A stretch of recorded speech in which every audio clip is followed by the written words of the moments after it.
In tantissimi hanno riempito la piazza della chiesa della frazione Longa di Schiavon questa mattina alle 10 per il funerale del sindaco Mirella Cogo, eletta per 3 mandati dai suoi concittadini. Mirella ha rappresentato un punto di riferimento anche per il territorio di confine di tutto quello bassanese. Quasi una trentina di sindaci e molte altre autorità civili e militari hanno voluto dare l'ultimo saluto a lei, che aveva sempre il sorriso sulle labbra e che era pronta ad ascoltare e incoraggiare chiunque avesse bisogno di sostegno e di appoggio.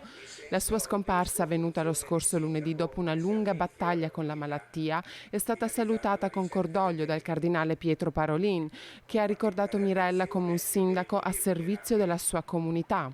Il rito funebre è stato celebrato dal parroco Don Luigi Chemello, che ha incentrato la sua omelia sulla gentilezza e sulla bontà autentica di Mirella. I discorsi di commiato sono stati pronunciati, oltre che dagli stimati colleghi, anche dal presidente del Consiglio regionale Roberto Ciambetti e dal sindaco di Pianezze, Luca Vendramin, che ha elogiato l'umanità di Mirella e la sua dote di saper accettare i consigli.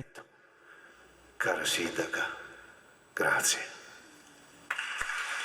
Ha concluso la figlia Giulia, che dedica la sua professione di avvocato alla madre, che nonostante tutto è stata e rimarrà una moglie, una madre e un sindaco esemplare. Ci manchi così tanto. Proteggici da lassù e guidaci sempre nelle nostre scelte. Ciao mamma.